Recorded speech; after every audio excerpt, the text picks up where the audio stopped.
Hey guys, Fred here from InDesign Tips and Tricks. Today we're going to look at doing a torn paper effect in Adobe InDesign. Let's go!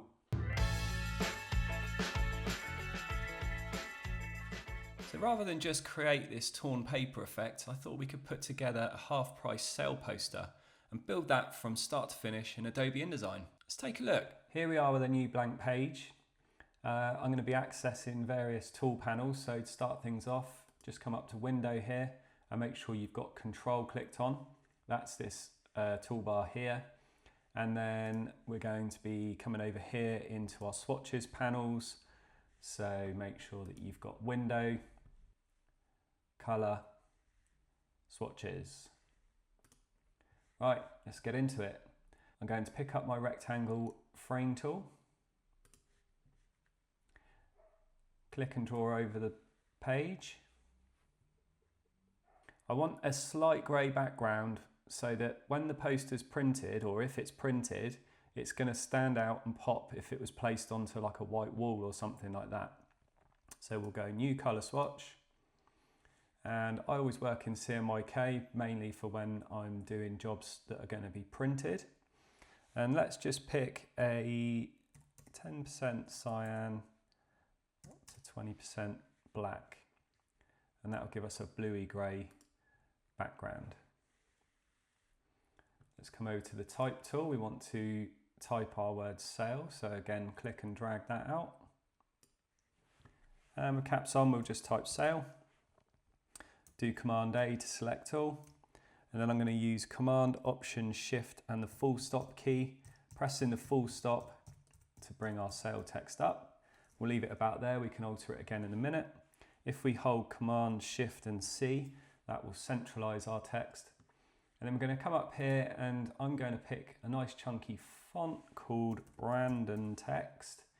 And if we go for Brandon Text Black, that'll be a really nice chunky sale text.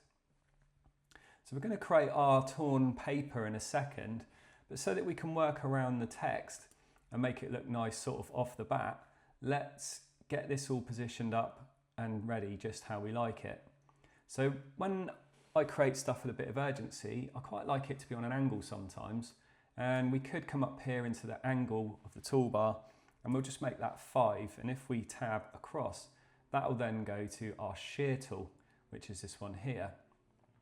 So at the moment, the text is on an angle and it looks a bit wonky. So what I like to do is correct the angle with a shear that matches the angle. And what that does is straighten the text back up. So it kind of looks like the text is italic, but stood up vertically on an angle. I think that catches the eye quite nicely. So let's just bring our box in a bit.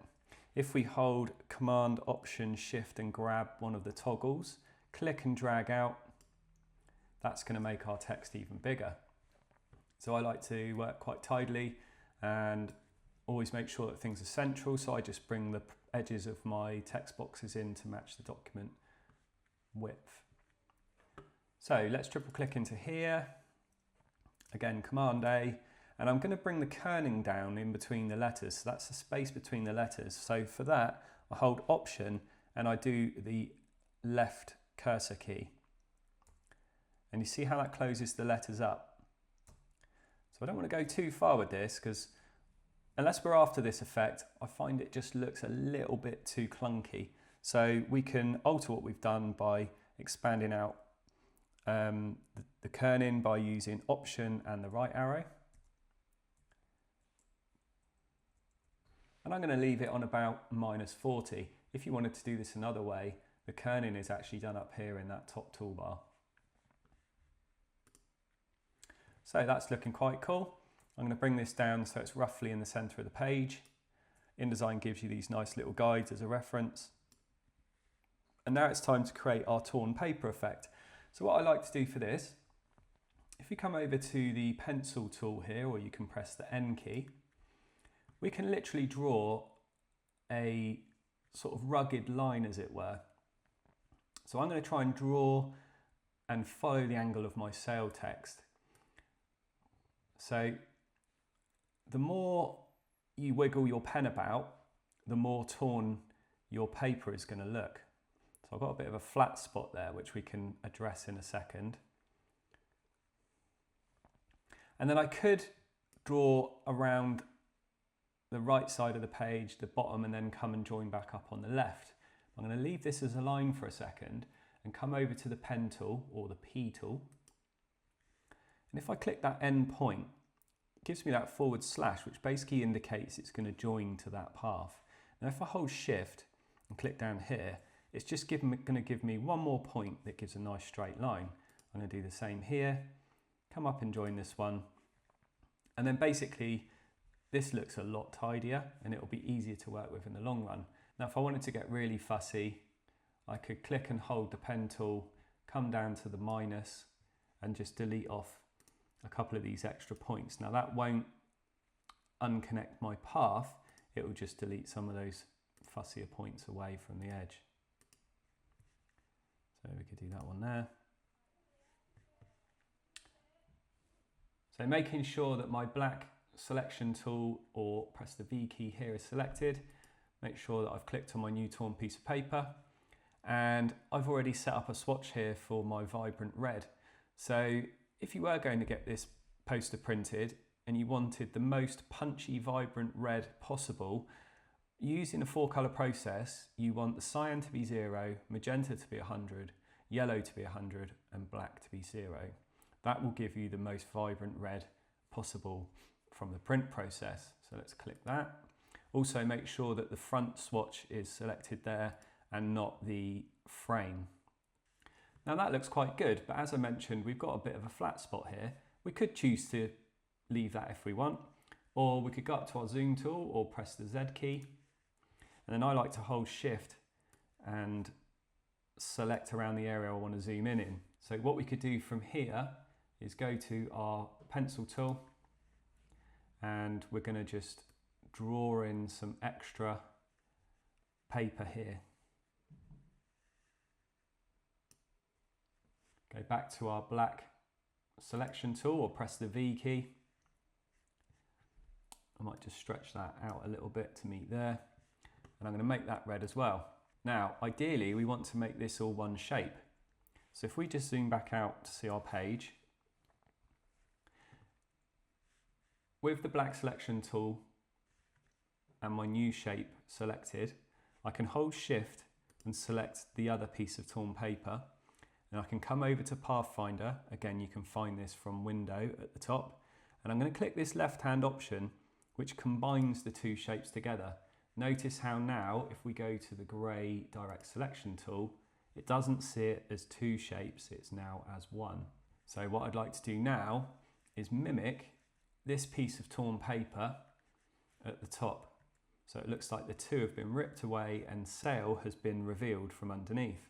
So with the black selection tool selected, I'm going to hold the Option key and hold Shift and move that up. And what that's done is created another version exactly in line with the one below. So if I go over here to the grey direct selection tool, it's picked up the points of our shape. Now InDesign won't let you pick up that individual corner because all those points are selected. So what I like to do is hold Command and Shift and click the point that I want. See how that's made that one a white box now and the rest are blue? That's unselected that corner. So I'm going to click on it again, not holding anything. That's now made this point blue and the rest have now gone white.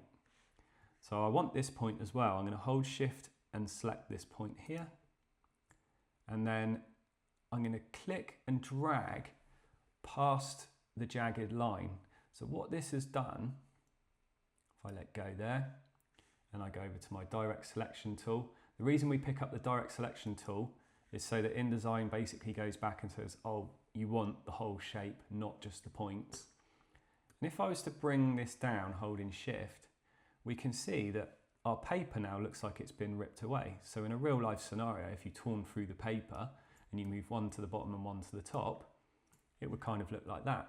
Another way to pick up those 2 points like I did earlier, without sort of faffing around and holding Command and Shift, is to go to your direct selection tool, click and drag into that one point and then see how this has achieved the same thing. This point is blue, indicating I can move it. The rest have now gone white. So same principle, hold shift, select this one, release the shift key, click the point and drag. We can hold shift as well if we want to go in a straight line. And that has now reflected our torn paper effect. So this is starting to look pretty cool and it's starting to take shape. Let's go to our direct selection tool and click off. Now we need our half price text. So we'll go over to the T tool, select that, click and drag, and we're going to type with caps on half. We'll go Command A to select all, and then we'll hold Command Option Shift full stop. We'll keep pressing full stop until we get somewhere about right for the size of our text. With that still selected, we'll come up and we'll pick up the Brandon text.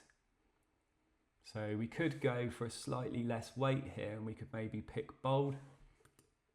And with the overall color swatch for the text itself selected here in the foreground, so this one behind at the moment is a frame on the text. This one's going to change the color of the text itself. We want to go from black to white. And we could make our kerning here -40 to match the sale text. And then I like to go back to the direct selection tool just to get a visual for how that's looking. So from here, we don't even need to enter the text tool. We can hold Command Shift and press the C key, and that's centralized the text. Let's bring our corners in a little bit to keep our text box nice and tidy. And then InDesign has brought up this pink guide here to show us that the text box is in the center of the page. So we don't even need to do any alignment there. And then I'm going to hold those magic 3 keys again, Command Option Shift. Just click and hold this corner and I can watch the text come up as I scale it. So I'm going to go for something like that. And then we need the word price down below, so I'm going to hold Option and Shift, and that is going to perfectly duplicate the word half further down the page. I can triple click into here, that selects the text, and we're going to type the word price.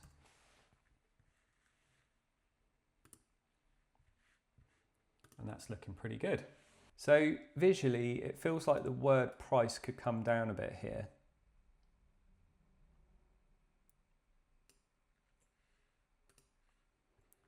So that we've got a bit more balance in the poster itself.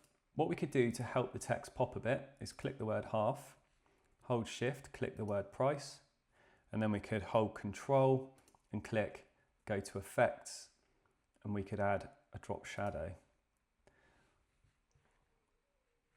So let's knock that down to 2 and maybe put this up on the options to 3.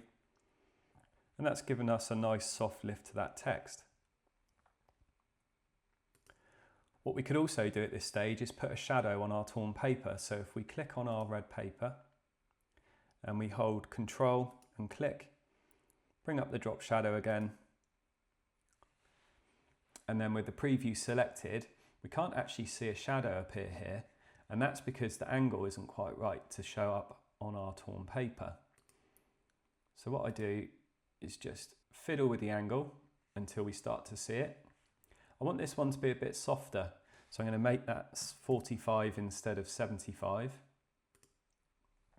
We could make our distance 4 and soften that size a bit to maybe 3.